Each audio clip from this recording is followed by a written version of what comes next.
Now let's begin Part C with the first talk.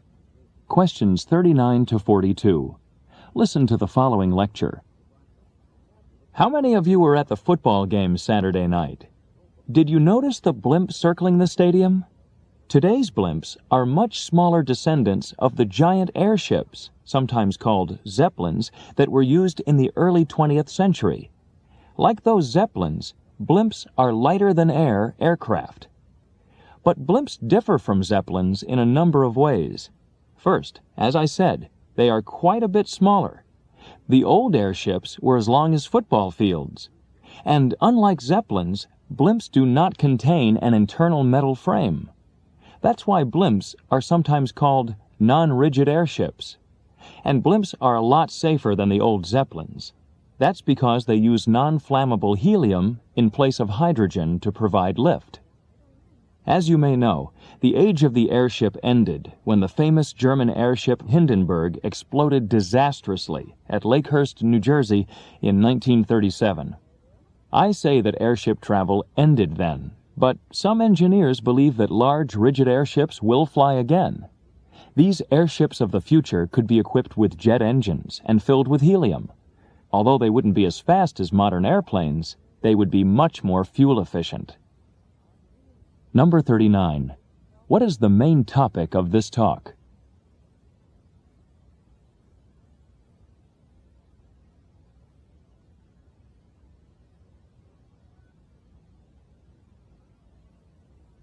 Number 40.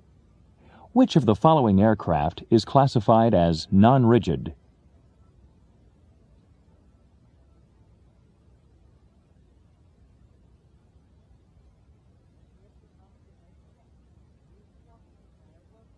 Number 41. What important event in the history of airships took place at Lakehurst, New Jersey in 1937?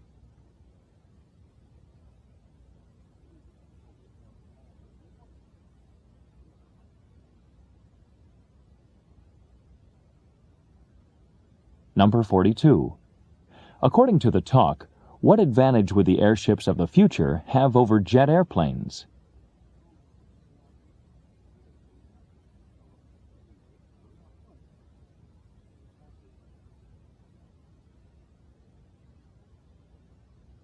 Questions 43 to 46. Listen to the following talk.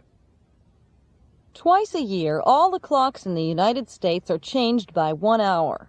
In the spring, clocks are moved ahead an hour. This is called daylight saving time. In the fall, clocks are set back an hour to standard time.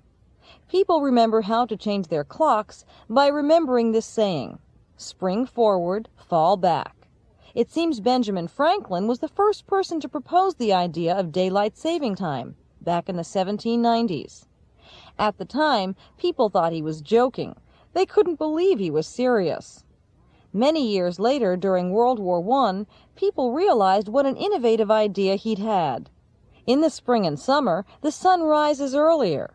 By moving the clock ahead, people can take advantage of the extra daylight and save energy. Energy is an important resource, of course, especially during wartime. The United States operated on daylight saving time during World War I and again during World War II. After that, some parts of the country observed daylight saving time and some didn't. Beginning and ending dates varied from place to place. This confusion ended in 1966, when the Congress passed the Uniform Time Act, standardizing the process and making daylight saving time a federal law.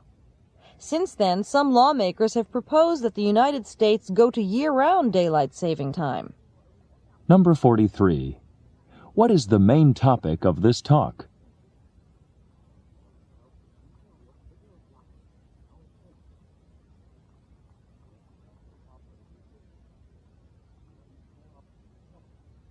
Number 44. According to the speaker, when are clocks in the United States set back?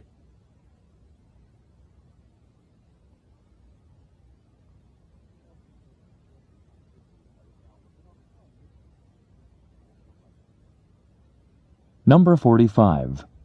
According to the speaker, How would most people probably have characterized Benjamin Franklin's plan for daylight saving time when it was first proposed?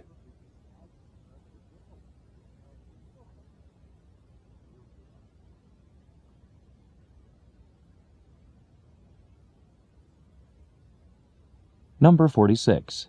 According to the speaker, what was the effect of the Uniform Time Act of 1966?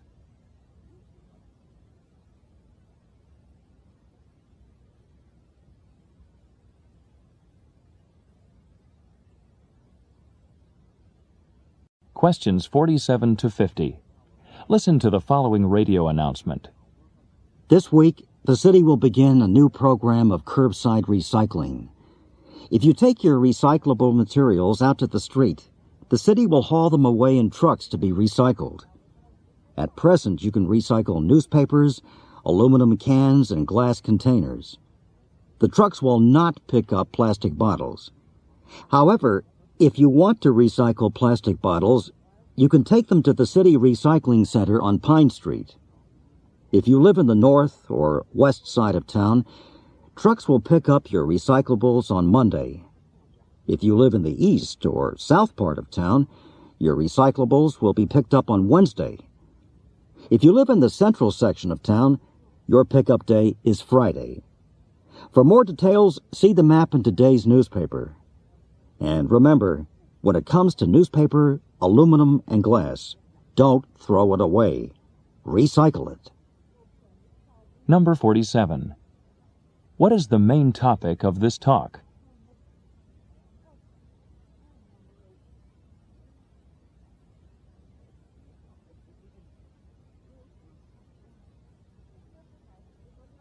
Number 48. Which of the following must be brought to the city's facility on Pine Street to be recycled?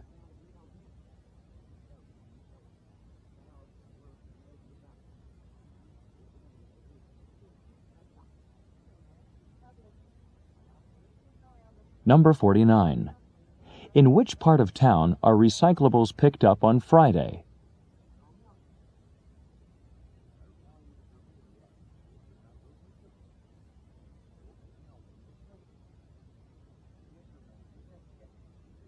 Number 50. To get more information, what does the speaker suggest?